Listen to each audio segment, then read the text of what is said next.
Assalamualaikum. Bismillahirrahmanirrahim. Alhamdulillahirrahmanirrahim. Wa bihi nasta'inu ala umuri dunya waddin. Wassalatu wassalamu ala asrofil anbiya'i wal mursalin sayyidina wa maulana Muhammadin wa ala alihi washabihi ajma'in, amma ba'du.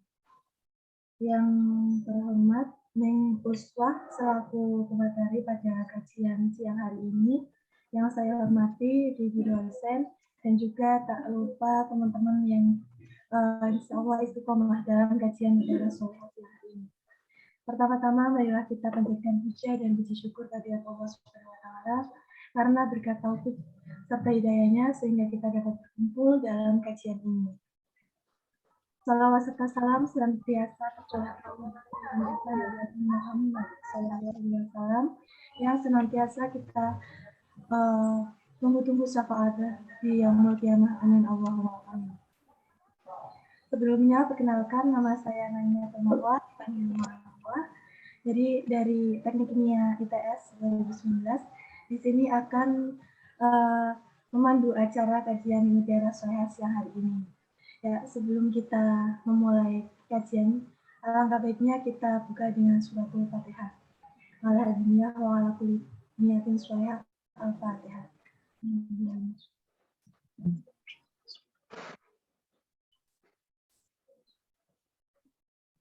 Amin amin ya rabbal alamin. Semoga dengan bacaan surat Al-Fatihah tadi acara kita hari ini dapat berjalan dengan lancar. Amin Allahumma amin. Selanjutnya yaitu kita langsung saja ke penyampaian materi nggih nih. Bapak sudah siap nih? Kepada Ning Uswa, monggo waktu dan tempat saya persilahkan.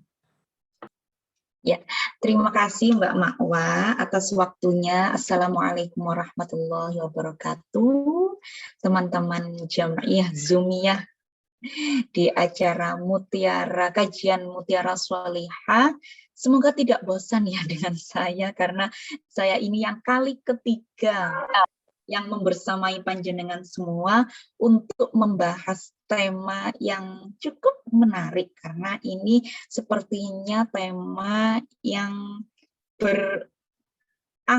berangsur-angsur, tema yang berjalan hampir sama dengan tema-tema yang lain, tentunya concern terhadap keperempuanan, concern terhadap anak, dan juga hak-hak asasi manusia.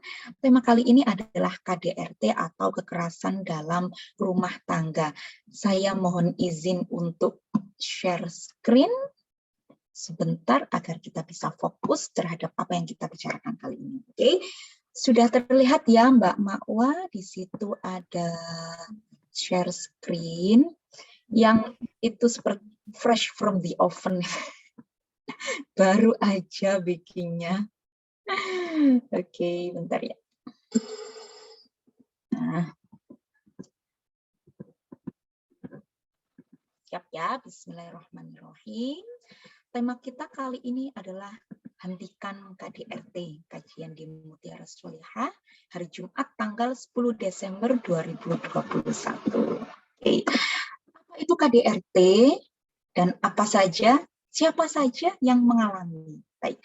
Kekerasan dalam rumah tangga itu merupakan singkatan dari KDRT, adalah jenis kekerasan yang terjadi di antara pasangan, tentunya tidak hanya istri tetapi suami dan istri, meskipun kita mengetahui bahwa kekerasan itu paling banyak itu dilakukan oleh laki-laki dengan relasi kuasa, merasa memiliki relasi kuasa, kemudian dia meng-KDRT istrinya atau meng-KDRT seorang perempuan. Nah, selain KDRT yang dilakukan oleh pasangan, ada juga yang mengalami KDRT, yakni siapa? Anak atau anggota keluarga yang lainnya. Jadi KDRT ini lingkupnya sangat luas, tidak hanya terbatas antara pasangan, antara laki-laki dan perempuan, antara suami dan istri, tetapi juga anaknya dan juga anggota keluarga yang lainnya, seperti paman dengan keponakan, kakek dengan cucu, atau sebaliknya. Kemudian ada juga jenis-jenis KDRT itu tidak hanya kekerasan fisik loh. Ada 4 jenis KDRT yang menurut Undang-Undang Nomor 23 Tahun 2004 tentang penghapusan KDRT itu jenisnya ada banyak.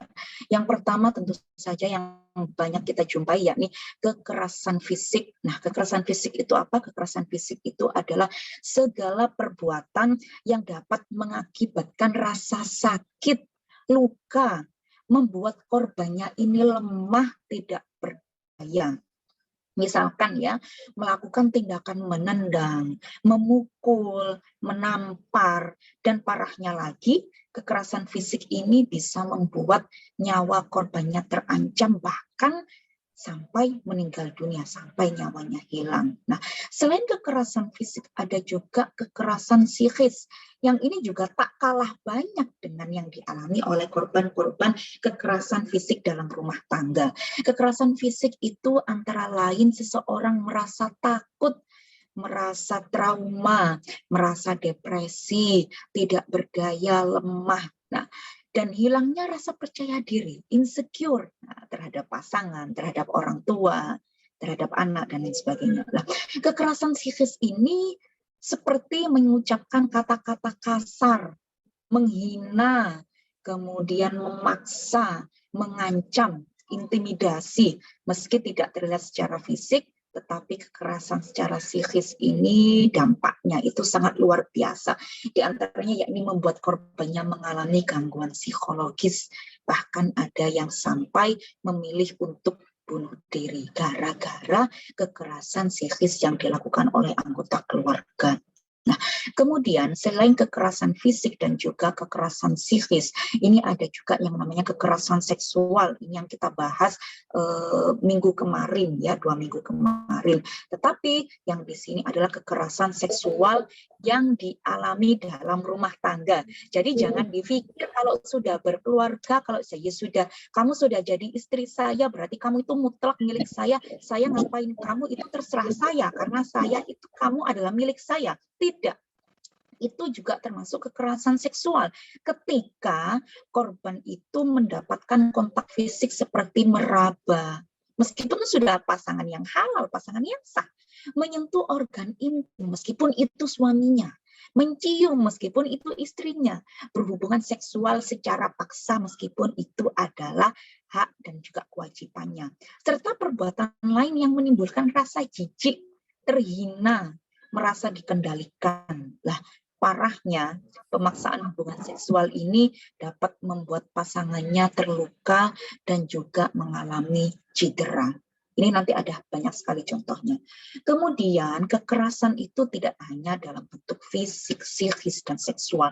Ternyata penelantaran rumah tangga itu meskipun ini menurut saya adalah bagian dari kekerasan fisik, tetapi penelantaran rumah tangga itu juga menjadi masalah yang krusial ya, yang harus benar-benar ditangani oleh pihak yang berwajib, yakni seseorang yang menelantarkan keluarganya, tidak memberikan nafkah kepada keluarganya. Padahal secara hukum dia itu memiliki kewajiban untuk merawat dan memelihara mereka. Nah, ini juga termasuk KDRT. Nah, tidak hanya itu. Nah, ini biasanya yang dibuat alasan oleh sebagian suami yang menggunakan teks-teks otoritatif Islam tuh. Kamu itu harus di rumah saja, kamu tidak usah bekerja, tetapi tidak dinafkahi. Lah, ini juga termasuk melarang korban bekerja, tetapi menelantarkannya gitu loh. Jadi sudah nggak boleh keluar, kamu di rumah saja, tapi nggak dikasih uang, nggak dikasih nafkah. Nah, ini juga termasuk bagian dari KDRT. Seharusnya ini sudah diatur dalam undang-undang dan kita sampai sekarang itu masih menunggu RUU PKS itu disahkan. Ini masih digoda-godok, nggak jadi-jadi. Sebenarnya kita capek banget yang ngurusin ini. Tapi ya ini sih usaha kita yang secara militan harus mengenalkan kepada masyarakat tentang kekerasan-kekerasan yang ada dalam rumah tangga.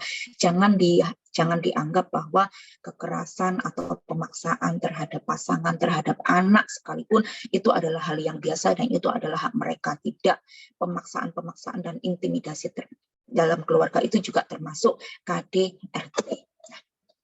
Kita lihat saja contoh, ini contoh yang terjadi beberapa tahun lalu, 14 tahun yang lalu, ada istri yang disiksa oleh suaminya. Kita tahu pasien face off, Lisa, lah itu kan adalah korban yang disiram air keras oleh suaminya, sehingga wajahnya terluka, sehingga dia harus melakukan operasi sebanyak 24 atau 26 kali. Nah, ini kan bentuk-bentuk kekerasan yang terjadi dalam rumah tangga. Kita tahu bahwa Lisa itu dulu kasusnya adalah dia ini tidak boleh keluar rumah oleh suaminya. Jadi dia menganggap dia melakukan relasi yang kuat. Kamu itu milikku, kamu itu istriku. Aku itu berhak melakukan apapun terhadapmu. Kalau kamu sudah aku larang keluar, maka kamu jangan keluar. Kalau kamu keluar, aku berhak untuk memberikan kekerasan kepadamu, memukulmu, menamparmu, dan lain sebagainya. Akhirnya apa? Ketidakpahaman tentang kekerasan seksual yang semacam ini didukung juga oleh pemahaman-pemahaman agama yang sesat, pemahaman agama yang salah dan keliru, logikanya yang tidak diarahkan. Jadinya ya seperti ini, dia disiksa oleh suaminya sendiri, yang seharusnya suami itu menjadi pengayom bagi kehidupan bagi istrinya. Nah, tidak hanya itu, tidak hanya di sisi perempuan yang mengalami kekerasan seksual, kita juga mengenal kekerasan seksual itu juga dialami oleh ini laki-laki. Jadi kita tidak pandang gender ya, laki-laki dan perempuan itu bisa mendapatkan kekerasan dalam rumah tangga. Tetapi sebanyak apapun kekerasan dalam rumah tangga, surveinya itu membuktikan bahwa yang paling banyak itu adalah laki-laki melakukan kekerasan kepada perempuan. Nah, kalau di contoh ini kebalikannya, ada istri itu mengajak selingkuhannya bunuh suaminya. Nah, ini kan juga karena tidak adanya pemahaman terhadap agama, ini kan sadis sekali, sudah selingkuh kemudian mengajak selingkuhannya untuk membunuh suaminya. Nah, ini jelas melanggar norma-norma yang ada dalam masyarakat dan juga agama, norma apapun tidak dibenarkan.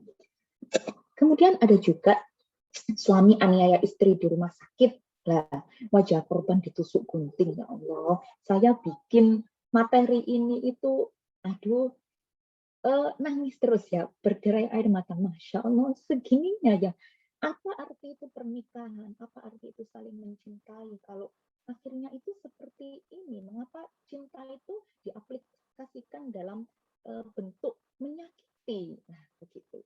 Kemudian ada juga suami yang membunuh istri karena kesal tolak berhubungan intim. Nah, ini karena apa? Karena mereka menganggap ya itu tadi relasi kuasa.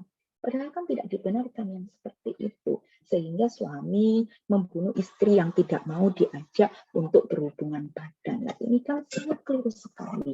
Ada juga dalam kekerasan dalam rumah tangga yang dilakukan oleh paman. Nah, ini ada 2 bocah ditelantarkan paman sampai busung lapar dan kencing darah. Nah, ini kejadiannya adalah pamannya dititipi keponakannya, ya saya tidak tahu bagaimana kronologisnya. Yang pasti ini adalah di dalam lingkup keluarga seorang paman yang dia menjadi wali bagi keponakannya, seperti dianggap anaknya, tapi malah menelantarkan. Nah, ini adalah contoh-contoh dari kekerasan sosial dalam bentuk menelantarkan keluarga. Nah, kemudian ada lagi seorang ayah itu yang seharusnya melindungi anaknya, ini malah memukuli anaknya. Kenapa? Gara-gara kalah main game online. Lah ya Allah.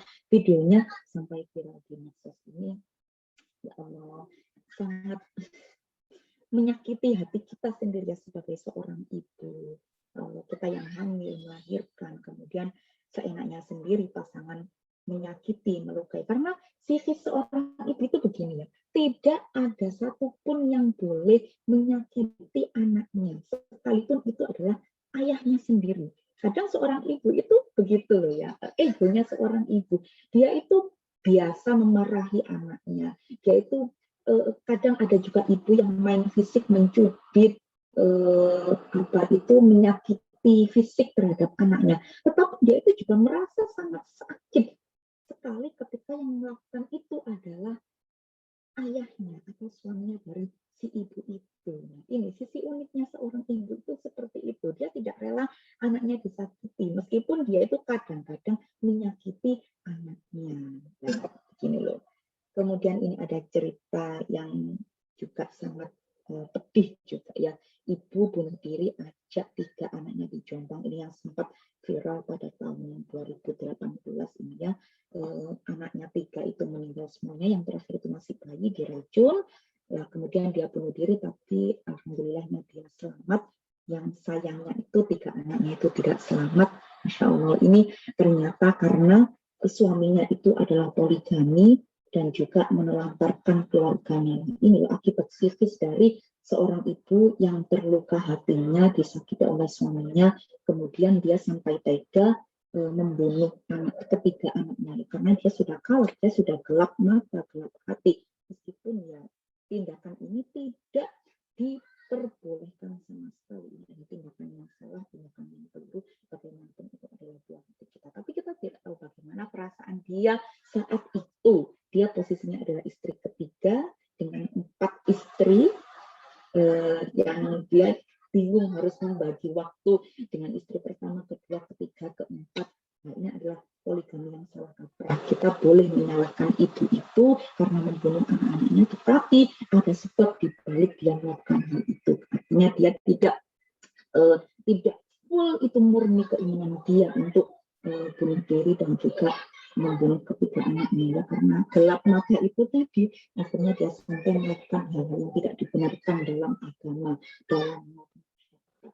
Kemudian ini kasus yang sempat mencuri perhatian kita semua, yang ya Allah, fakta-fakta kasus Novia Widyasari bunuh diri di samping makam ayah itu adalah akhir ini saya memberikan materi tentang kekerasan seksual Jumat kemarin itu. Saya itu kemudian besoknya tahu kabar ini, saya itu menangis berhenti-hentinya. Kenapa? Karena dia itu dekat secara geografis dengan saya, itu sangat dekat. Dia itu sama-sama di Mojokerto. Kemudian dia dengan pacarnya melakukan hubungan, kemudian dia hamil, kemudian dia meminta pertanggungjawaban kepada pacarnya ini, pacarnya menolak, kemudian itu meminta pertanggungjawaban kepada keluarganya ini, keluarganya juga menolak, malah disuruh aborsi. Bayangkan itu berapa kondisi psikis dan fisik yang dia alami. Kan begitu ya, dia mengalami kekerasan fisik, kekerasan psikis, dan juga penelantaran oleh keluarganya. Bahkan ketika dia curhat ke pamannya bilang, kamu itu malah merusak nama baik keluarga kita. Kemudian dia mengadu kepada siapa lagi, ayahnya sudah tidak ada. Makanya dia mengambil jalan untuk mengakhiri hidupnya di samping makam ayahnya. Kita tahu ya bahwa ditinggalkan seorang ayah itu adalah patah hati yang terhebat yang dialami oleh seorang anak gadis. Ya. Ini ya Allah, saya itu tidak berhenti untuk menangis ketika membaca tentang kasus Novia. Begitupun komentar-komentarnya di sosial media itu juga buruk sekali. Salah sendiri siapa suruh pacaran, salah sendiri siapa suruh melakukan perbuatan zina. Kalau anak gadis diajak nginep di penginapan sama pacarnya, itu memangnya mau ngapain, main catur? Ya Allah, itu komentar-komentar yang tidak menunjukkan empati. Apa salahnya sih empati dengan anak yang sudah sangat terpuruk seperti ini? Bahwa kita tidak, kalau saya tidak mengatakan dia tidak bunuh diri, dia tuh dibunuh dengan keadaannya, dia dibunuh dengan psikisnya, tekanan-tekanan dari orang lain, dia dibunuh oleh keluarga si laki-laki, gitu. Dia tidak murni bunuh diri, begitu ya. Saya membaca dari kasus Novia ini, ya, kalau kita melihat survei dari Komnas Perempuan, dari sejumlah 8.234 kasus yang ditangani oleh Lembaga Layanan Mitra Komnas Perempuan. Nah, jenis kekerasan terhadap perempuan ini tercatat yang paling menonjol itu loh, justru di ranah personal atau dalam rumah tangga. Loh, tidak hanya dalam ranah pacaran. Kalau orang-orang bilang kamu jangan pacaran, pacaran itu zina, makanya kamu itu dapat kekerasan seksual, makanya kamu itu direndahkan sama pasanganmu karena kamu itu nggak halal. Itu salah. Kenapa? Di dalam pasangan yang halal pun, di dalam rumah tangga, itu justru kasus kekerasan itu lebih tinggi, sebanyak 79%. Bayangkan. Lah, sisanya kekerasan terhadap istri, nah itu menempati peringkat pertama. Kemudian kekerasan dalam pacaran itu 20%. Bayangkan, kekerasan terhadap dalam pacaran itu 20%. Dalam rumah tangga itu malah 79%, makanya banyak sekali kasus-kasus yang terjadi seperti itu tadi. Suami memukul istri, suami membunuh istri, suami melakukan penganiayaan, penelantaran. Itu 70, hampir 80%. Sisanya itu adalah kekerasan terhadap anak perempuan, termasuk menyuruhnya untuk menikah dini, itu juga termasuk kekerasan terhadap perempuan karena dia belum siap secara untuk bereproduksi, belum siap untuk melakukan hubungan seksual karena usianya itu masih kecil dan belum cukup secara mental, secara ekonomi dan lain sebagainya. Nah, sisanya adalah kekerasan oleh mantan pacar, mantan suami, kekerasan terhadap pekerja rumah tangga. Nah, seperti itu. Nah, kemudian bagaimana sih Islam ini mencegah KDRT? Banyak sekali dari kalangan kita yang mengatakan bahwa, memukul itu tidak apa-apa dalam Al-Quran.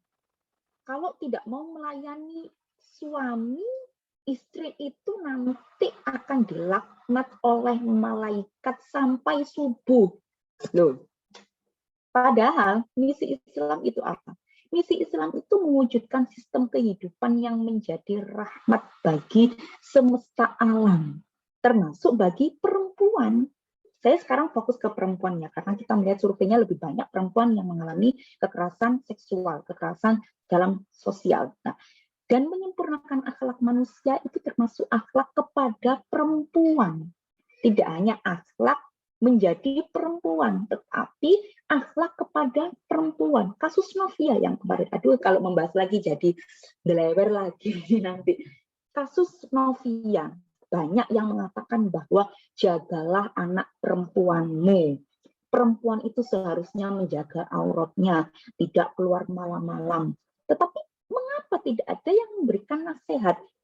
Ajarilah anak laki-lakimu menghargai perempuan. Jarang sekali ada yang seperti itu.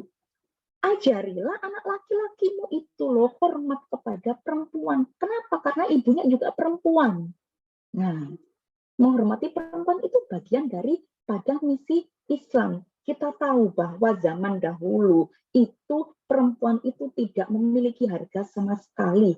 Di Arab Jahiliyah itu perempuan itu lahir, kemudian dia dibunuh. Kenapa? Karena malu punya anak perempuan. Nah, itu Sayyidina Umar sempat memiliki anak perempuan dan dikubur hidup-hidup. Setelah Islam datang, perempuan menjadi mulia dengan tidak lagi dikubur hidup-hidup, tetapi dibesarkan, diselamatkan, dan dia juga mendapatkan warisan, dan dia juga mendapatkan mahar. Nah, ini adalah nilai dari perempuan. Kalau misalkan misi Islam itu adalah mewujudkan sistem kehidupan yang menjadi rahmat bagi semesta alam, wa ma arsalnaka illa rahmatan lil alamin, dan wa ma khalaqtul insa wal jinna untuk dalil yang menyempurnakan akhlak manusia.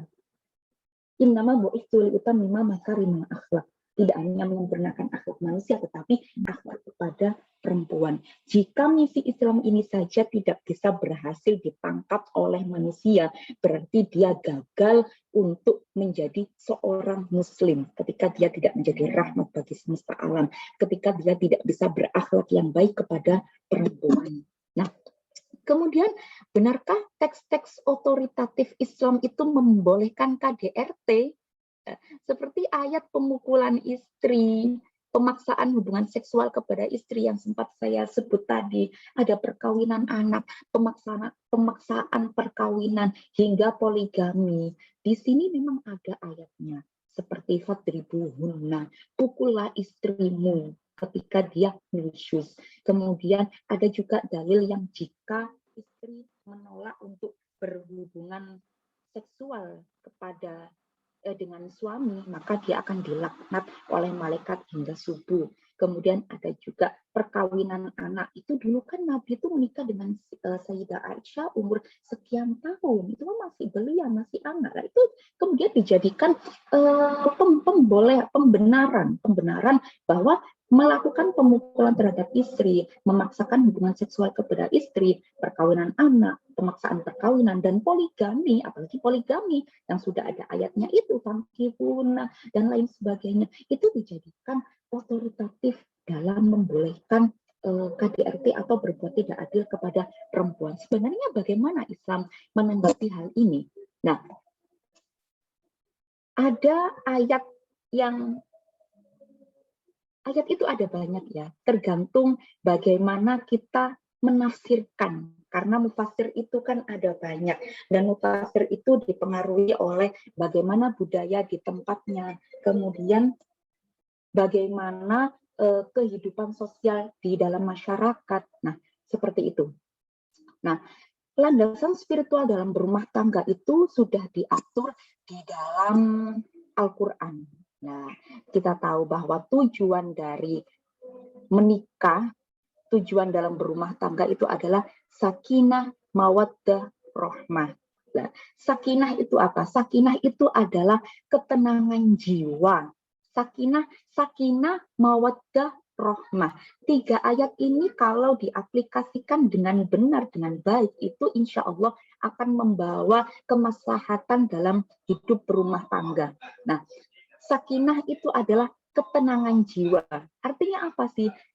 Runtutannya begitu ya. Sakinah itu ketika suami memandang istri atau sebaliknya istri memandang suami, itu akan ada ketenangan di dalam hatinya.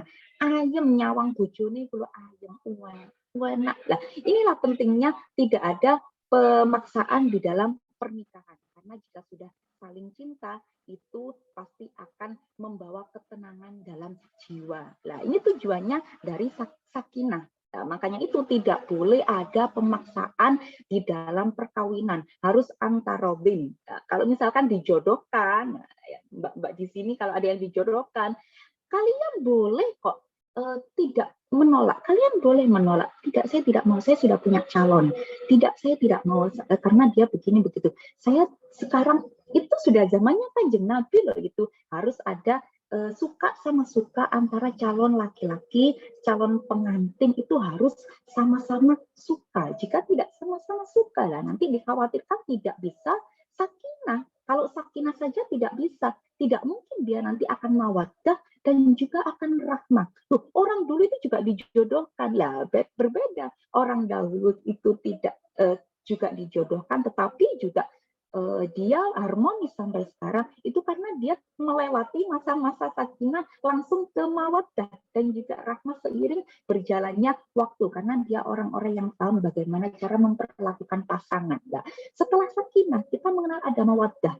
Mawaddah dan rahmah itu memang hampir sama, tetapi yang membedakan itu begini, untuk dalam bahasa Arab ya itu ada mawaddah, ada rahmah. Kalau diartikan sama-sama cinta dan kasih sayang. Tetapi bedanya mawaddah itu adalah menyukai apa yang disukai oleh pasangan. Contohnya begini, istri suka drama Korea. Lah, suami itu seharusnya adalah, mohon maaf ya, ada tamu, sebentar. Sayangnya.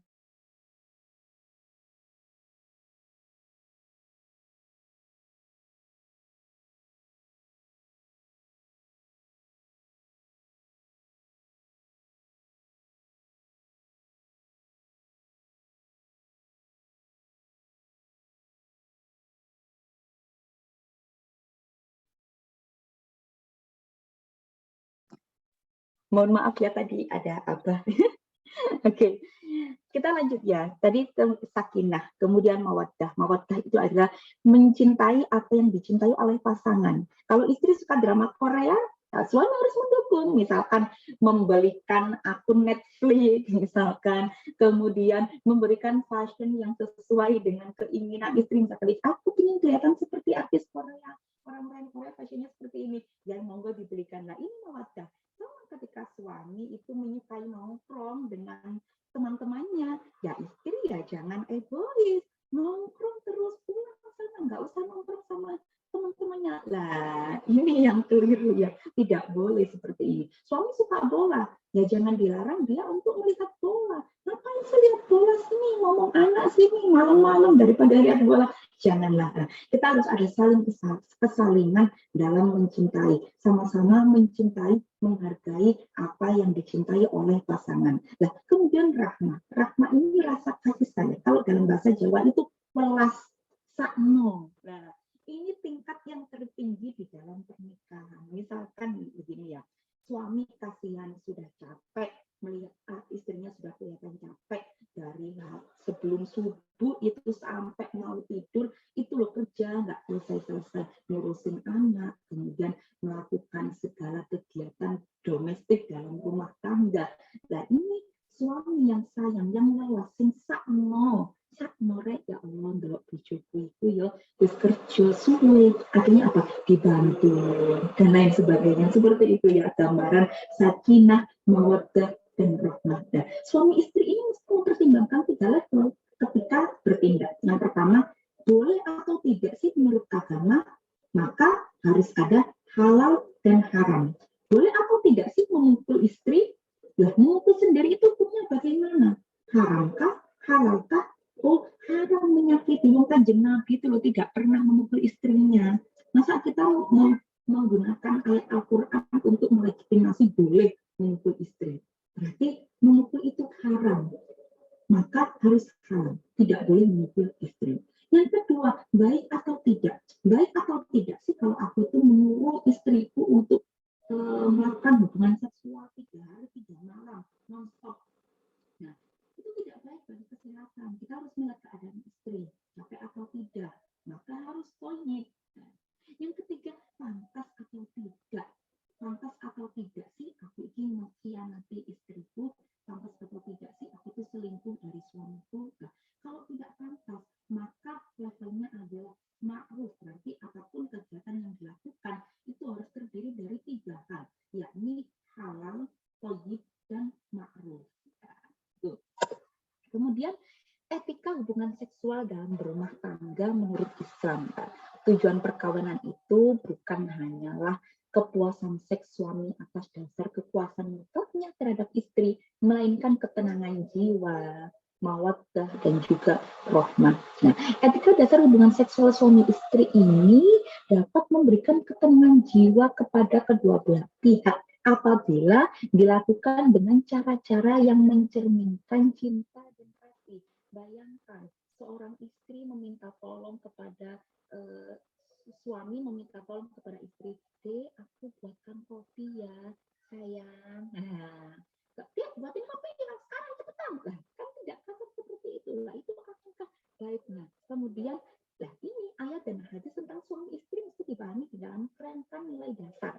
Hadis jika suami mengajak baik-baik, itu kan hadisnya tekstualnya kan begini. Jika suami mengajak istrinya untuk berhubungan seks lalu istri menolak, maka malaikat atas istrinya sampai subuh. Nah, itu coba kita pintahin dulu, kita jelaskan ada syarah hadisnya. Itu maksudnya begini, jika suami mengajak baik-baik istrinya untuk berhubungan seks, lalu istrinya menolak dengan cara yang buruk, misalkan suami mengajak, ini waktunya kita berhubungan, sudah 3 hari yang lalu kita sudah tidak berhubungan, istrinya marah, istrinya menendang suaminya. Ngapain sih kamu malas aku? Nah, itu kan cara yang buruk, padahal mengajaknya sudah dengan baik-baik. Nah, itu baru dinamakan laknat malaikat atas istri sampai subuh. Jadi begitu ya, tidak meliputi suami yang mengajak dengan cara yang buruk apalagi memaksa, dan hadis ini tidak meliputi istri yang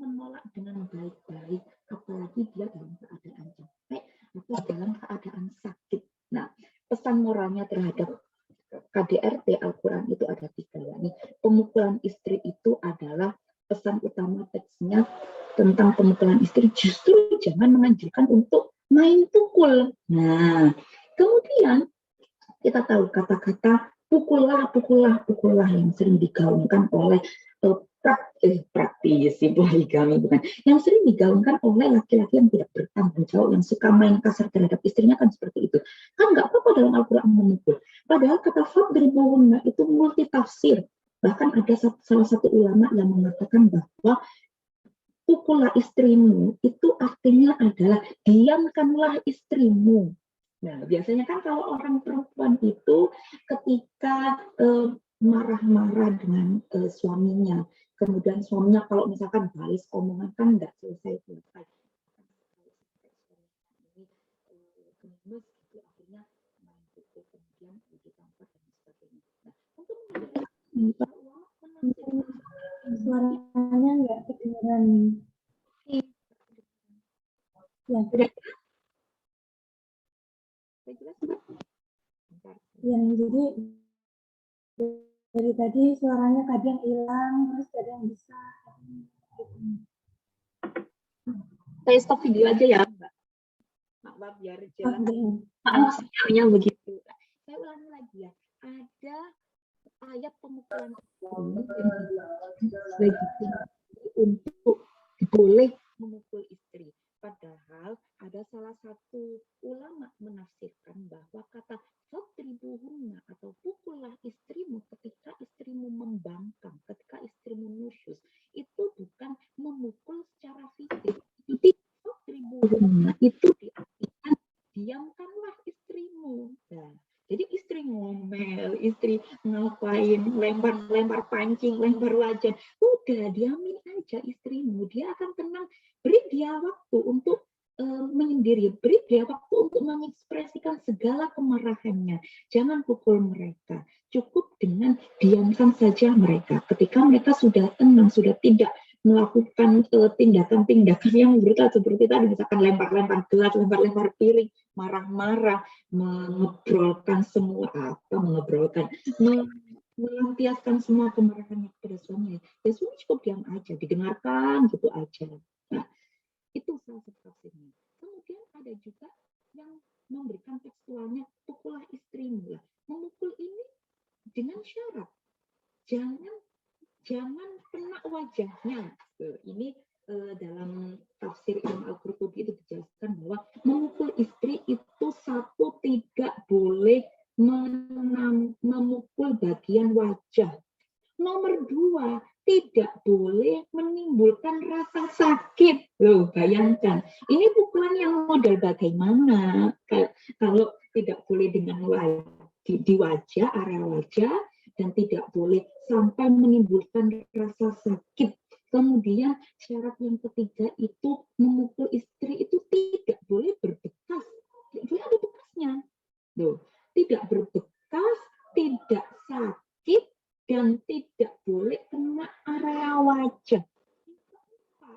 Kita harus berpikir kalau misalkan pukulan itu tidak memberikan efek jerah, maka harus memukul istri.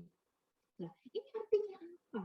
Artinya adalah pesan utama teks tentang pemukulan istri itu justru menganjurkan untuk jangan main pukul. Karena kalaupun diperbolehkan memukul, itu alasannya tidak masuk akal untuk memperbolehkan memukul. Bukan begitu ya Mbak Mawar? Ketika kita memahami syarat-syarat memukul istri itu tadi, tidak boleh berbekas, tidak boleh kena wajah, tidak boleh sakit. Mungkin itu artinya adalah fadribuhun adalah elus lah, dielus-elus, kan memukul dengan pelan begitu ya, mungkin dielus-elus wajahnya begitu mungkin ya. Ya opposite sama aku kena opposite kok marah-marah terus, tak isikan Shopee ta belanja check out Shopee, mungkin begitu ya pemukulan istri. Pemaknanya seperti itu. Ulama ini kan cukup luar biasa, Masya Allah, untuk menafsirkan ayat memukul istri. Mengapa kok para ulama itu menafsirkan dengan sebegitunya? Karena memang Kanjeng Nabi ini loh nggak pernah memukul istri. istri, wa'ashiruhunna bil ma'ruf, di dalam Al-Quran, pergaulilah istrimu itu dengan ma'ruf, dengan baik, jangan kasar, jangan menghina. Oh ya, tadi tambahan ya, syarat memukul istri itu adalah ketika memukul tidak boleh dengan kata-kata kasar atau menghina, atau merendahkan, atau mengusir. Nah, itu loh. Berarti kan memang ya jangan memukul. Kalaupun kamu memukul ya syaratnya 4 itu. Nah, begitu kan. Ini kan pilihan yang rumit ketika laki-laki itu cerdas kalau mau main tangan, main kasar terhadap perempuan. Nah, dia mikir-mikir, ini pukulan sing kayak apa sih yang memberikan efek jerah? Kalau misalkan dia dipukul malah sakit hati, malah bekot, malah marah, malah minta cerai. Nah, ini kan berarti nggak boleh memukul. Nah, itu pasti orang berpikir seperti itu. Sehingga pesan moralnya ya jangan main pukul istri. Nah, kemudian kawin anak itu juga termasuk kekerasan dalam rumah tangga ya, karena dia belum siap secara psikis, secara fisik, secara mental, dan juga secara ekonomi. Nah, kemudian teks-teks tentang poligami itu sebenarnya juga menyarankan seseorang untuk monogami. Kenapa? Karena awalnya disebutkan nikahilah 2, 3, 4. Fa'in khiftum alla ta'dilu fawahidatan. Nah, ini loh sisi perintah untuk monogami itu kenapa? Karena tidak mungkin ada yang bisa adil. Nah, Nabi Muhammad saja poligami setelah pernikahannya yang monogamis selama puluhan tahun, begitu kan. Bahkan alasan Nabi Muhammad poligami itu adalah karena membantu mengangkat derajat para janda yang sudah ditinggal suaminya dalam keadaan perang, dan itu bukan istri-istri yang masih muda kan, yang sudah sepuh, karena ingin menghargai perempuan. Caranya seperti itu ya. Mungkin cukup dari itu saja Mbak Makwa. Saya akhiri dengan quote dari Rifat Hasan, ini menarik sekali ya. Setelah Tuhan, perempuan adalah milik dirinya sendiri. Jadi dia bukan milik suaminya, dia bukan milik anaknya, dia adalah milik dirinya sendiri. Dan dia tidak berhak taat kepada siapapun kecuali kepada Allah Subhanahu wa Ta'ala. Terima kasih, itu kontak saya. Barangkali ada yang mau follow Instagram atau membuka website saya. Terima kasih Mbak Mawa, saya nyalakan videonya dulu. Semoga sinyalnya membaik. Ya, alhamdulillah. Terima kasih nih atas materinya yang luar biasa detailnya, dan tadi ada gambar-gambar yang memberikan penjelasan. Terus mungkin dari selanjutnya yaitu kita masuk ke sesi diskusi. Jadi di sini kita bisa berdiskusi lebih banyak tentang masalah KDRT. Mungkin dari sini ada Mbak-mbak yang ingin bertanya atau berdiskusi, dipersilahkan. Assalamualaikum warahmatullahi wabarakatuh. Kalau mau bertanya, niki napa agak niki tentang kekerasan. Bagaimana cara menanamkan ke anak-anak edukasi seksual, maksudnya niku napa mana yang harus dijaga. Kalau di TK saya sudah ada yang sentuhan ada senam yang sentuhan boleh, senam boleh, itu juga ada. Terus kayak menjelaskan ke anak-anak gitu loh Bu, gitu loh neng tripod dengan kalau menurut bentar loh. Iya, sex education, pendidikan seks bagi anak-anak itu bukan sekadar gini loh ya. Oh, nanti gimana kalau aku ditanya adik itu keluarnya dari mana? Tidak hanya seksual itu tidak hanya berhubungan dengan hubungan intim, hubungan suami dan istri, pacaran, kemudian mengapa bisa ada adik bayi, kan tidak hanya seperti itu ya. Tidak hanya seperti itu seksual terhadap anak, tetapi kita bisa mengenalkan bahwa tidak ada bias gender dalam keseharian.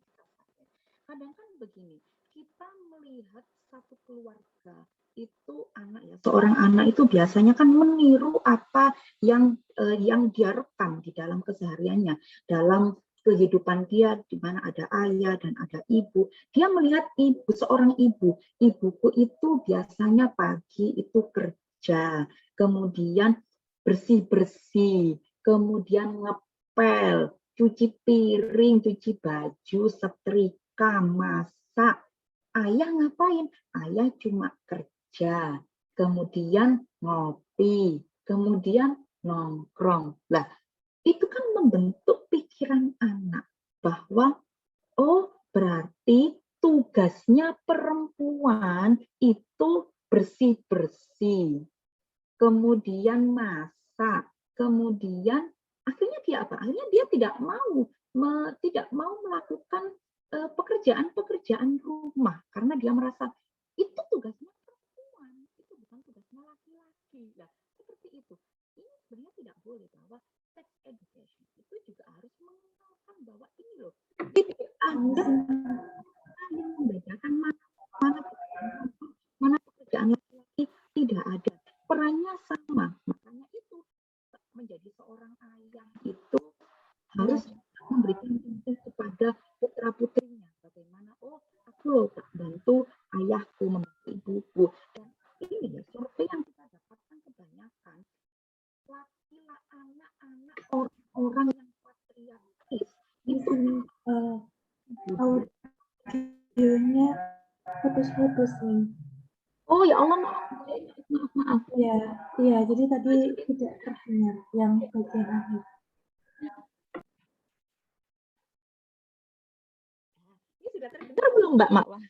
Ya, sekarang sudah. Itu memang menderit-menderit. Jadi begitu Mbak Makwah, ketika kita memberikan edukasi seks kepada anak-anak itu tidak hanya menjelaskan bagaimana peran laki-laki, bagaimana peran perempuan, bagaimana seorang ibu itu hamil, kemudian melahirkan, bagaimana sih asal mula ada bayi.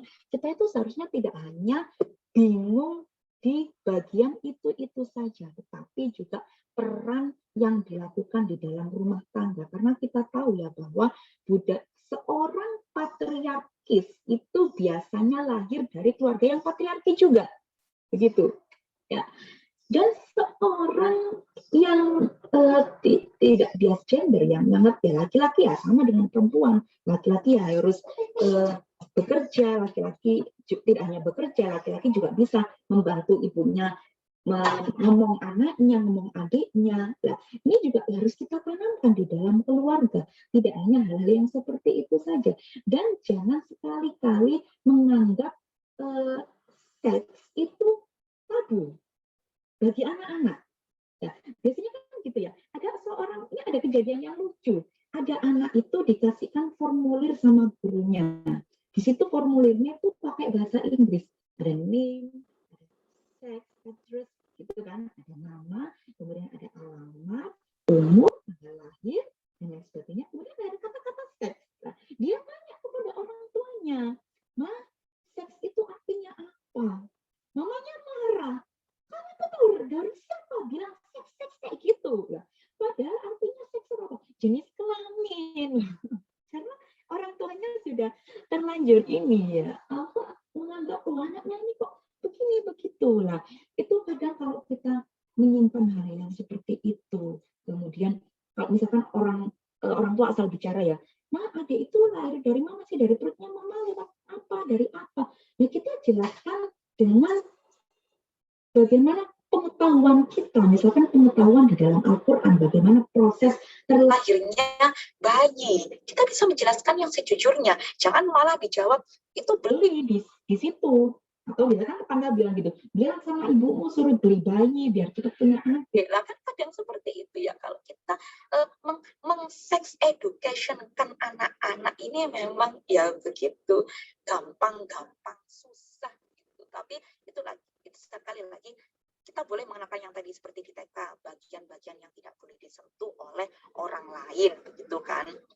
Bahkan oleh keluarga sendiri ya, misalkan paman, selain orang tua, maksudnya selain orang tua, bagian-bagian itu juga tidak boleh disentuh. Itu kita bisa mengenalkan seperti itu. Tapi kita jangan menyepelekan tentang peran laki-laki dan perempuan di dalam kehidupan. Jangan sampai menganggap membersihkan peran-peran domestik itu hanya oleh perempuan. Ya.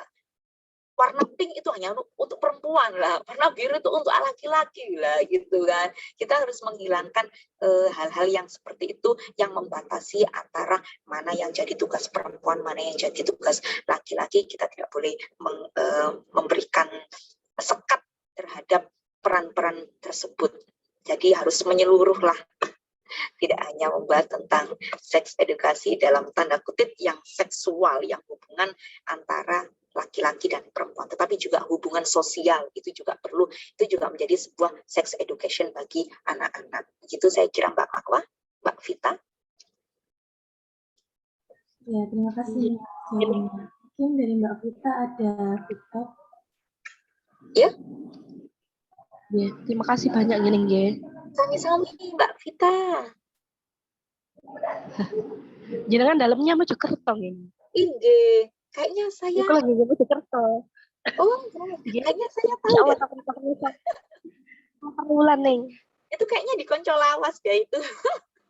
Bener kan? Gini lurus nih. Monggo mampir Mbak Vita. Deket kok sama rumah saya.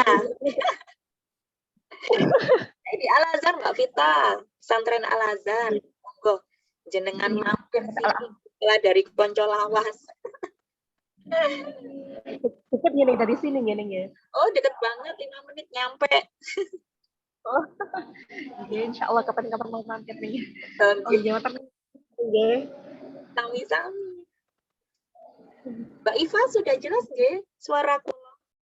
Ya Allah, maaf ya ini dari tadi pulau gremeng ini berarti sinyalnya. Oh my god. Saya itu di kamar, kalau di luar itu anaknya banyak, keponakan banyak, jadi bising. Kalau di kamar ya kendalanya sinyal, ya begitulah perjuangan ngezoom. Monggo silakan yang lain. Apa ada yang kurang jelas dari penjelasan saya tadi? Mohon maaf ya, suaranya putus-putus gitu. Apunten. Ini mungkin dari Mbak sekalian, apakah masih ada yang ingin didiskusikan? Monggo, dipersilakan.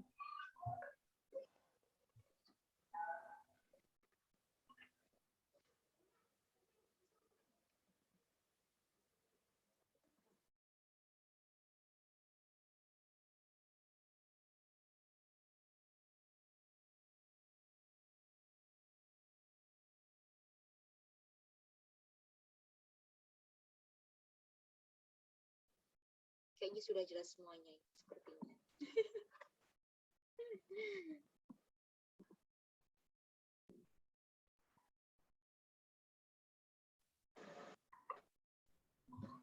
Oh iya. Ya, monggo kepada Mbak Iva.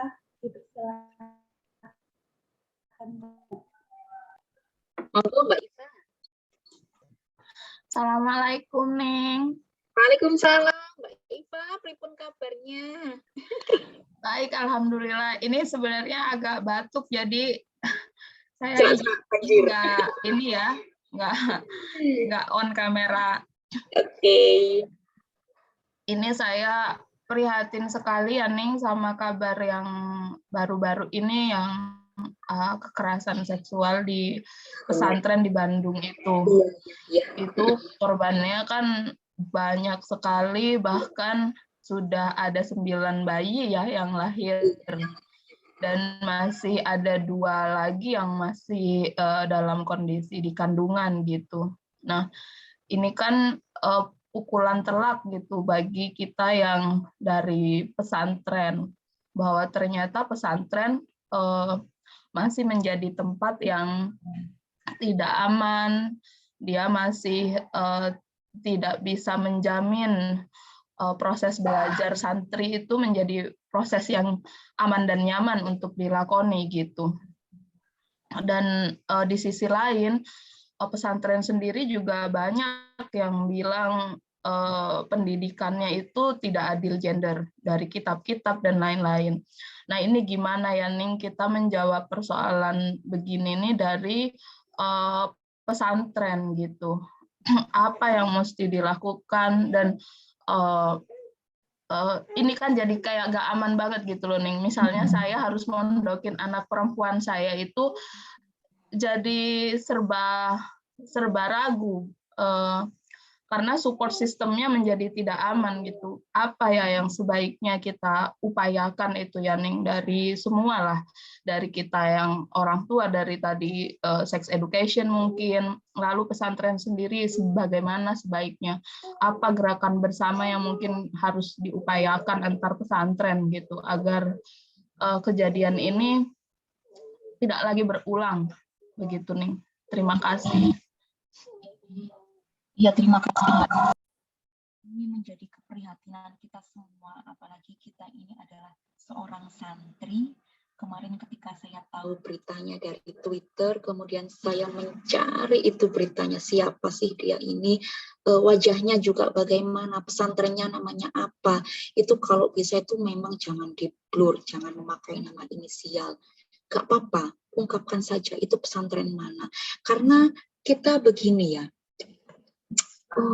saya tuh sampai bingung mau bagaimana, karena dia itu juga merupakan bagian dari anggota RMI atau Robitoh Ma'ahid Islamiyah, dan itu adalah pesantren tahfidz. Kita tahu pembahasan minggu kemarin bahwa kekerasan seksual itu tidak hanya terjadi di ranah yang privat, tetapi juga di ranah yang publik. Tidak hanya terjadi di ranah publik seperti di angkutan umum, di kendaraan umum, kemudian di rawa-rawa, kemudian di sawah-sawah, di kos-kosan, tetapi juga di ruang lingkup yang seharusnya dia itu nyaman untuk tinggal, nyaman untuk berbagi kehidupan, mencurahkan bagaimana dia harus bisa beraktivitas dengan baik. Seperti apa? Pendidikan loh.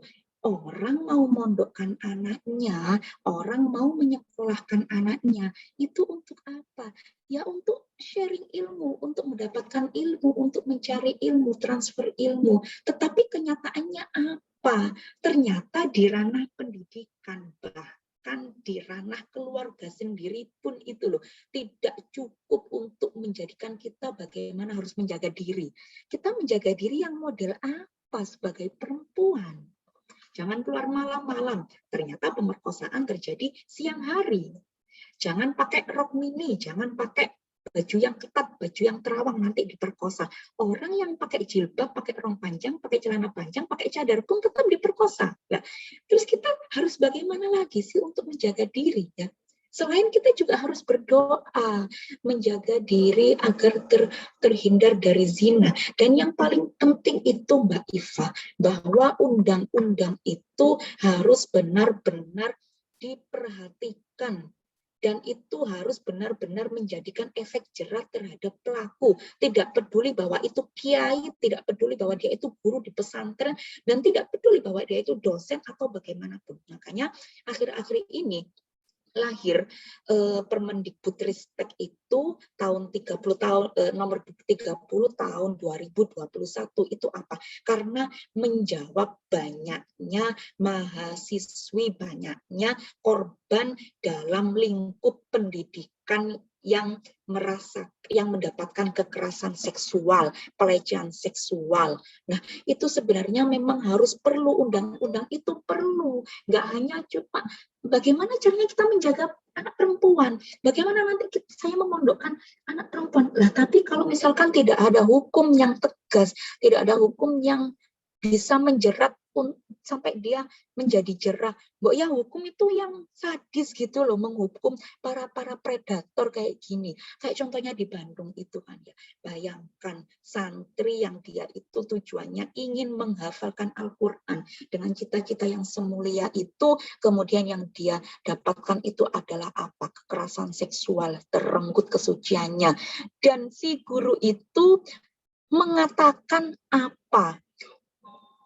Kamu harus taat kepada guru. Lah, itu kan konyol. Taat dalam hal apa? Dan itu adalah biasanya, kata-kata itu kan adalah melegitimasi mereka untuk melakukan hal-hal yang tidak diperbolehkan di dalam agama. Nah, seperti itu. Nah, ada lagi juga, ada dalil-dalil kayak seperti tadi yang saya katakan bahwa ada dalil poligami, ada dalil memukul istri, ada dalil Nabi menikahi Aisyah dalam usia yang belia dan lain sebagainya, yang itu berada di tangan orang-orang yang jahat, orang-orang yang picik. Dalil itu diolah, digodok seolah-olah itu menjadi kendaraannya untuk sampai kepada nafsunya, kepada tujuannya. Yakni tujuan yang bejat, tidak ada tujuan yang mulia itu. Nah, inilah pentingnya mufasir-mufasir ini untuk kita kembali kepada misi Islam yang tadi apa? Yaitu menyempurnakan akhlak manusia, termasuk akhlak kepada perempuan. Karena mufasir itu kan tergantung kepada budayanya ya. Ada banyak sekali tafsir-tafsir di dalam ayat-ayat. Sebenarnya tidak ada ayat misoginis. Yang ada itu tafsirannya itu yang misoginis, yang merendahkan perempuan. Tidak ada satu ayat pun yang merendahkan perempuan. Bahkan Al-Quran itu sangat memperhatikan perempuan sejak dia diturunkan, yakni pada tahun ke-7 Masehi. Yang pada saat itu perempuan itu tidak dihargai sama sekali loh. Padahal Al-Quran itu loh, visi misinya sudah semulia itu kepada perempuan. Tetapi entah kenapa akhir-akhir ini bahkan sampai detik ini di tangan para mufasir-mufasir yang tidak kredibel dalam hal agama Islam, tidak memiliki disiplin keilmuan yang mumpuni dalam agama Islam, itu entah mengapa justru dalil-dalil itu dibelokkan kepada arah yang buruk, arah yang jahat, yang menyesuaikan dengan kehendaknya sendiri. Lah, ini kan penistaan terhadap ayat-ayat Al-Quran sendiri. Ini pentingnya kita ini mencari ilmu di tempat yang tepat. Meskipun saya tidak mengatakan pesantren-pesantren salaf itu tidak tepat, tidak. Karena masih banyak, kalau boleh jujur ya Mbak Iva, masih banyak sekali pesantren itu yang patriarkis. Ya, masih banyak sekali pesantren itu yang tidak memuliakan perempuan, yang menganggap perempuan itu makhluk nomor 2 setelah laki-laki, dan banyak yang memberikan stigma yang buruk kepada santri putri.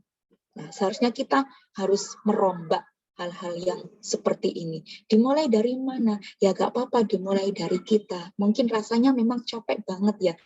Mungkin Mbak Iva mengampu sebuah pesantren, mengampu sebuah sekolah, atau misalkan di dalam komunitasnya Mbak Iva sendiri. Ayolah kita kenalkan bagaimana sih cara kita memandang perempuan. Bagaimana tidak perlu memuliakan perempuan itu sudah mulia ya. Al-Quran datang itu sudah dengan membawa misi memuliakan perempuan.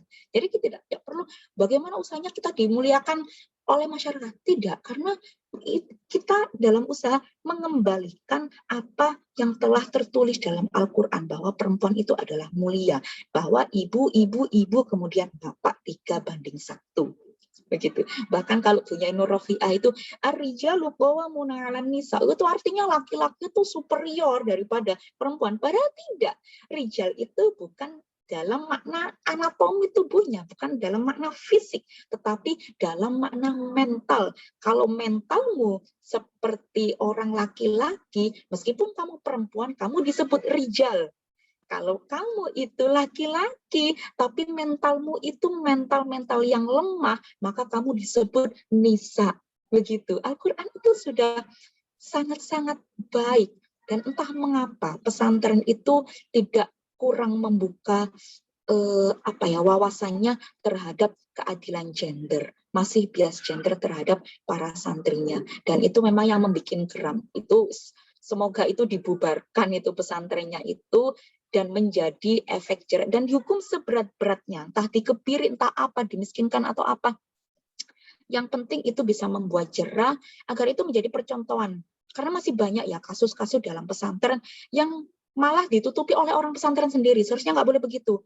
Meskipun orang pesantren, jangan dengan alasan menjaga marwah pesantren kemudian itu ditutupi. Jangan. Sekali lagi, speak up.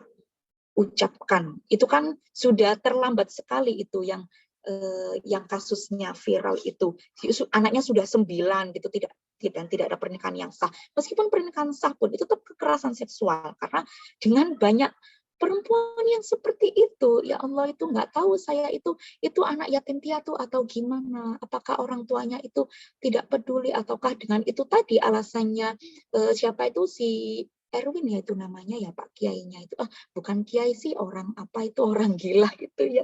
Kalau saya geram banget gitu loh melihat kejadian yang seperti itu. Makanya harus ada hukum yang menjerat pelaku dengan tegas supaya itu menjadi efek jera bagi yang lain agar tidak ditiru yang lain. Gitu. Ketika ada akibat hukum dari perbuatan yang dilakukan itu kan biasanya menjadi jera pelaku-pelaku yang lain. Oh, aku nggak mau nanti aku gitu kan. Itulah. Selebihnya kita pasrah, kita tawakal kepada Allah. Saya itu ingat dulu itu dawuhnya guru saya itu begini. Sampaian itu, ini sisi-sisi spiritualnya ya Mbak Ifah, yang tadi kan sisi sosialnya dan hukum dalam masyarakat. Kalau ini sisi spiritualnya, guru saya itu pernah dawuh seperti ini. Kamu kalau punya anak, itu sudah, kamu itu nggak usah pasang CCTV di berbagai area rumahmu untuk mengontrol anakmu lagi ngapain, anakmu baik apa enggak, anakmu gimana. Suaranya hilang. Oh, suaranya hilang, ya Allah. Ya Allah. Oke. Ya, sekarang sudah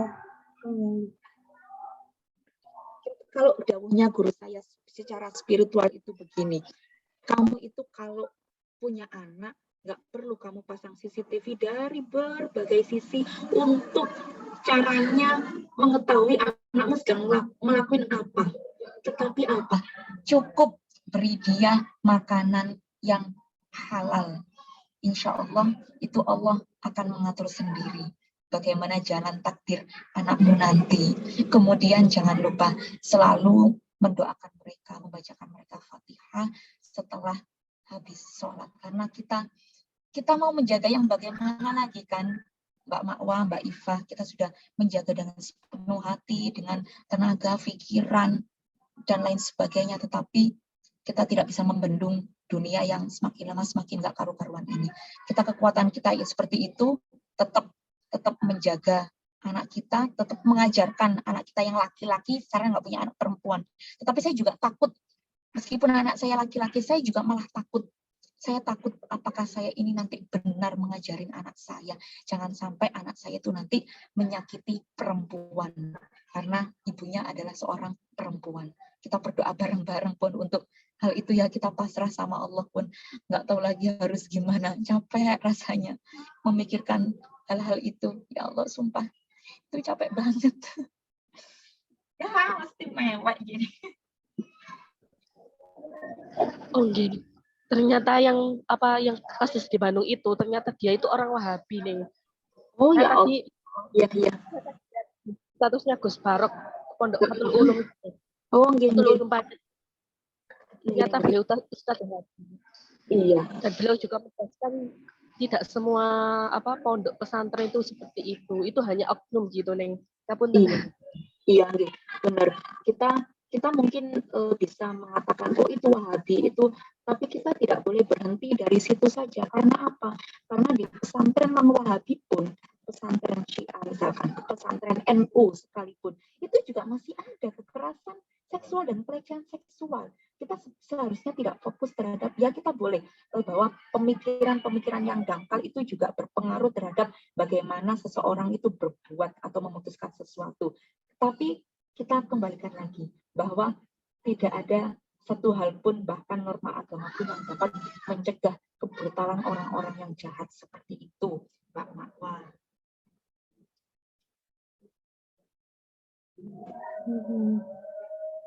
Mungkin dari Mbak Ifah ada tanggapan lagi? Itu cantik.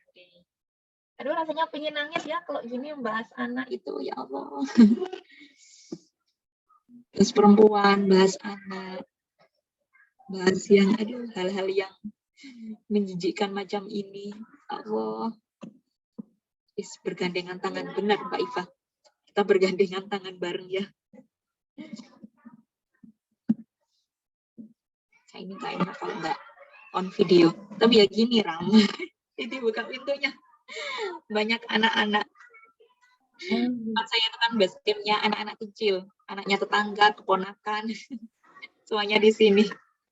Jadi nggak apa-apa lah ngalah.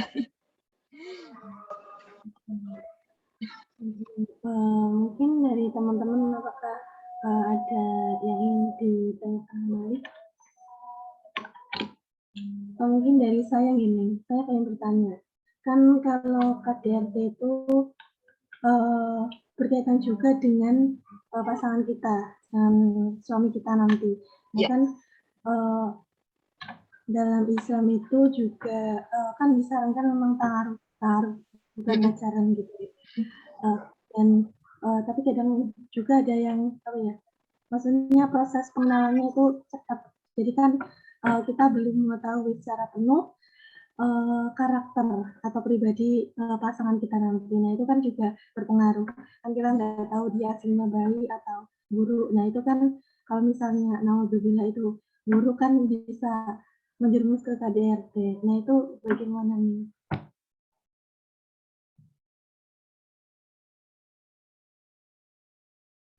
Memilih pasangan itu memang tidak mudah, dan itu tidak bisa menjadikan patokan ta'aruf 1 bulan. Ada yang pernikahannya seumur hidup, ada yang ta'aruf sudah sama-sama saling mengetahui tanpa pacaran pun ternyata pernikahannya ada yang abadi, ada yang selesai di tengah jalan, bubar di tengah jalan, dan ada yang seumur jagung. Ada banyak sekali permasalahan-permasalahan tentang rumah tangga seseorang. Dan untuk bagaimana cara kita memilih jodoh, kita ya sesuai dengan syariatnya. Kita kalau kata orang Jawa itu bibit, bebet, bobot gitu kan. Kalau dalam Islam itu memang lidiniha, kemudian lijamaliha, limaliha, linasabiha. Itu penting bagaimana kita melihat nasabnya, kemudian bagaimana kita melihat bagaimana perlakuannya dia. Kemudian, tapi ini yang penting, selain 4 itu ya, kita harus mengenal. Seperti yang saya katakan tadi, biasanya orang-orang patriarkis itu lahir dari keluarga yang budayanya adalah patriarki. Begitu. Kita bisa melihat keluarganya kok seperti itu. Nah, bagaimana? Sebelum kita menilai bagaimana lingkup keluarganya, itu bisa kita nilai ketika ta'aruf atau lain sebagainya. Tapi tidak ada patokan yang pas harus bagaimana Mbak Makwa untuk mencari jodoh. Ya kita berdoa saja kepada Allah. Biasanya itu memang ada keklikan hati gitu loh Mbak Makwa. Ketika kita bisa saja ketika kita dikenalkan oleh seorang laki-laki, kemudian kita cukup melihatnya saja tanpa mengetahui bagaimana asal-usulnya, bagaimana dia perlakuannya terhadap keluarganya, apakah orang ini pelit apa enggak, orang ini baik atau enggak sama saya nanti. Itu bisa kita lihat kok dari hati kita yang paling kecil itu biasanya kita bisa membaca, oh kayaknya aku cocok deh sama orang ini. Nah, tinggal bagaimana kita mengencangkan kendaraan kita untuk mencapai ketujuan kita, yakni pernikahan yang sakinah, mawaddah, dan rahmah. Karena kita tidak pernah tahu jodoh kita itu yang mana. Ada yang jodoh kita itu tidak sampai ending ya, naudzubillah ya. Seharusnya kalau kita menikah ya satu itu untuk selamanya. Tapi kan ya itu tadi, takdir itu kan hanya Allah yang tahu. Akhirnya ya tiba-tiba cerai, padahal dia terlihat harmonis, tiba-tiba cerai. Padahal nggak pernah upload di sosmed tentang kebahagiaan dia, tentang pacarnya dia, tentang suaminya dia. Tapi ternyata langgeng sampai dia tua, sampai dia meninggal. Nah, begitu. Ya kita bisa mengandalkan doa saja Mbak, karena kita nggak pernah tahu yang seperti itu. Karena harus yang begini, harus yang agamanya baik. Tapi orang yang agamanya baik pun, orang yang nasabnya bagus, itu juga tidak menjamin kepribadiannya dia seperti apa. Gitu ya. Kecocokan hati saja, dan kita meminta terus kepada Allah. Ya Allah, berikanlah saya jodoh yang baik, jodoh yang cocok dengan saya, yang bersamai saya. Caranya gitu, yang satu level atau satu server. Kadang kan kita memaknai yang sekufu. Itu kan, oh sangkal ganteng sama cantik, kaya sama kaya. Terus ini anaknya orang yang pakai seragam dengan pakai yang seragam gitu kan. Ya kan kita memaknai sekufu itu seperti itu, padahal kan tidak. Sekufu itu adalah sama tujuannya, sama visinya, sama misinya, sama-sama menghargainya. Kayak itu tadi yang saya katakan. Kalau istrinya suka drama Korea, oh berarti ya suaminya ya mendukung dia, entah dibelikan kuota, entah dibelikan HP yang bagus, dibelikan akun Netflix, akun WeTV dan lain sebagainya. Nah itu ada satu server, jadi satu level ya. Sekufu itu bukan hanya sama dari segi 4 hal itu yang dijelaskan di dalam hadis, tetapi adalah satu server. Satu server enggak, ya sama-sama suka humor enggak, sama-sama suka buku enggak, sama-sama mendukung enggak, dan yang penting sama-sama mendukung. Meskipun tidak harus sama kesukaannya, tidak harus sama hobinya, tapi sama-sama mendukung. Karena yang kita ketahui adalah jodoh itu adalah cerminan. Tapi yang gimana? Apakah orang baik dapat orang baik? Enggak seperti itu. Tapi adanya satu tujuan. Kita ingin sama-sama mempertahankan pernikahan. Sama-sama ingin mendapatkan pendidikan yang terbaik untuk anak dan lain sebagainya, seperti itu. Yang satu server, dan itu bisa dibaca, bisa jenengan tingali hati kecil jenengan kok Mbak Makwah. Semoga mendapatkan jodoh yang terbaik ya Mbak Makwah, yang artinya mawaddah, rahmah, amanah, abadan, ilal jannah, katanya orang-orang kaya til jannah gitu. Hatal jannah. Amin. Semoga mbak-mbak di sini yang belum berpasangan juga mendapatkan yang terbaik. Amin. Monggo pada mbak-mbak mungkin ada yang ingin dipertanyakan kembali terkait masalah KDRT ini.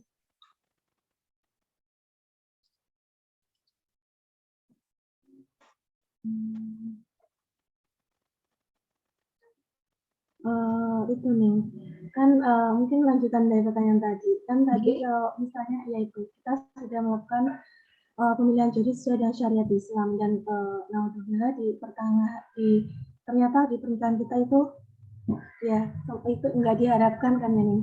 Itu misalnya terjadi KDRT itu bagaimana langkah kita, terus mungkin bisa dikaitkan dengan perceraian. Iya. Iya. Saya itu kadang kan dicurhati teman-teman tentang masalah rumah tangga mereka. Tetapi selalu saya tanya, dia ada mukul enggak? Dia ada kasar enggak sama kamu? Kalau dia ada mukul, ada kasar, saya itu enggak segan kok untuk mengatakan kepadanya cerai. Kamu cerai saja. Saya enggak mengajarkan untuk melakukan hal-hal yang dibenci oleh Allah. Tapi saya yakin ketika antara laki-laki dan suami dan istri itu adalah berada dalam hubungan yang toksik, yang tidak bisa saling mendukung, akhirnya itu berdampak kepada rumah tangga mereka. Itu akan lebih baik pisah. Dan itu adalah langkah yang baik. Dan itu adalah hal yang halal. Bahkan saya bisa mengambil kesimpulan, pernikahan itu kan hukum asalnya adalah sunnah. Itu bisa menjadi haram, bisa menjadi wajib, bisa menjadi mubah, dan lain sebagainya, tergantung bagaimana tujuan dari orang yang akan menikah ini. Sama dengan talak. Talak itu asalnya ya juga halal, tapi itu dibenci oleh Allah. Tetapi ketika hal-hal itu bisa memberikan dampak yang buruk, terutama kepada anaknya, kepada istrinya terutama, misalkan dipukuli, kemudian dihina, direndahkan terus-terusan, kamu kok nggak pinter sih, dari dulu nggak bisa-bisa, nah itu kan menyakiti ya secara psikis. Sudah itu lepaskan saja. Siapa yang mau bertahan di hubungan yang toksik seperti itu, meskipun pertimbangannya mungkin banyak ya, karena stigma janda, stigma duda, kemudian stigma single parent, single mom gitu kan. Itu tidak apa-apalah daripada dia harus terus-terusan mengalami hal-hal yang toksik. Sudahlah, kita itu nggak saatnya untuk bertahan di hubungan yang tidak seharusnya kita pertahankan. Kalau misalkan tidak bisa dipertahankan, ya sudahlah, selesaikan dengan baik-baik. Dulu menikahnya dengan baik-baik, juga selesai juga baik-baik. Kan kadang orang itu berpisah, orang bercerai, itu bukan karena berhenti mencintai. Kadang ada yang masih sama-sama saling mencintai, tapi mereka itu berhenti untuk saling menyakiti. Mungkin begitu. Perceraian itu bukan karena saya sudah tidak cinta kamu, kamu sudah tidak cinta saya, tapi tidak. Saya tidak ingin melukai kamu dan kamu jangan lagi menyakiti saya. Itu makna dari perceraian menurut saya. Mbak Ma'wa.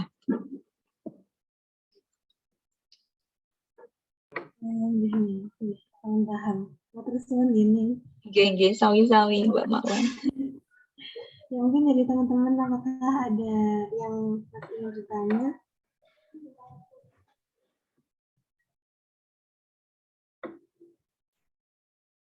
Assalamualaikum Firda. Firda join ini. Waalaikumsalam. Lagi ngasih si kecil nih Firda. Iya, Neng. Dia ikut ngomong tuh. Telat deh saya gabungnya. Soalnya semalam nggak tidur kan. Ya Allah, perjuangan seorang ibu. Terus lagi mau tidur, nggak bisa. Akhirnya bersih-bersih rumah, masak. Nah, habis gitu capek, tidur gue. Kalau tadi WA jenengan jam 5 subuh itu, langsung Iya. dibalas. Cepet banget tuh Ben Firda. Nggak tidur. Belum tidur ternyata. Iya. Aduh, aku ketinggalan materinya. Bentar, Neng, bentar. Adek gumoh. Ya Allah. Problematika seorang ibu menyusui.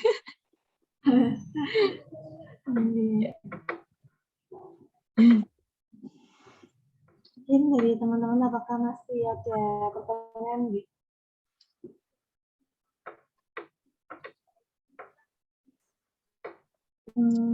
Sepertinya ampun paham ya Neng. Itu juga mendekati 12:30, jadi mungkin bisa dicukupkan. Mungkin dari Uswah ada closing statement atau pesan-pesan. Oke, terima kasih sekali Mbak Ma'wa atas waktunya. Saya senang sekali membahas ini. Ini juga membuat hati saya itu bolong berkali-kali. Ada lubang banyak di hati saya ketika membahas tentang KDRT, ketika membahas tentang kekerasan seksual, pelecehan seksual, membahas tentang perempuan, tentang anak, dan lain sebagainya, tentang parenting ya juga. Nah, kita tahu tadi bahwa survei itu yang mendapatkan kekerasan itu ternyata 80% itu di dalam rumah tangga. Padahal kan seharusnya rumah tangga ini merupakan rumah di mana ada kata sakinah, di mana ada mawaddah, dan juga di mana ada rahmah. Selain dari bahwa problematika dalam rumah tangga itu banyak sekali, ada baiknya yang di dalam rumah tangga ini loh. Ayo, mari kita menyelesaikan permasalahan-permasalahan dalam rumah tangga ini dengan baik. Kalau misalkan ada kekerasan, baiklah, marilah speak up. Harus segera diselesaikan. Jangan dibiarkan suami itu terus-terusan membentak istri. Jangan dibiarkan suami itu terus-terusan kasar terhadap istri dan lain sebagainya ataupun sebaliknya. Dan juga dengan anak-anak, berikan mereka kasih sayang agar mereka ini tidak merasa jauh dengan orang tua mereka. Kadang anak kan merasa begitu ketika dimarahi terus, ketika dituntut untuk menjadi sempurna sebagai seorang anak. Anak ini menjadi jauh hatinya dengan kita, sehingga itu akan membawa berdampak psikis kepada mereka. Akhirnya akan terjadi hal-hal yang tidak diinginkan di dalam rumah tangga, di dalam lingkup keluarga kita sendiri. Semoga kita semua terhindar dari kejadian-kejadian yang dapat melecehkan kita sebagai perempuan. Semoga kita terhindar dari kekerasan seksual dan juga keluarga kita semuanya sehat, selamat semuanya dari predator-predator jahat, dan juga anak keturunan kita selamat dari perbuatan mendekati zina ataupun melakukan zina. Sampun, sekian dari saya nggih. Wassalamualaikum warahmatullahi wabarakatuh. Waalaikumsalam. Waalaikumsalam warahmatullahi wabarakatuh. Matur nuwun Ning. Sami-sami, mohon maaf G kalau ada salah-salah. Matur nuwun Ning Uswa. Sami-sami. Sudah direpotin Akhir lagi. dan. Mbak Vita jangan lupa mampir loh Mbak Vita. Jene. Lah DM masih sawan. Ya Allah. G. Teman sangat ngapunten. G. Ampun G. Assalamualaikum. Bila izin. Waalaikumsalam.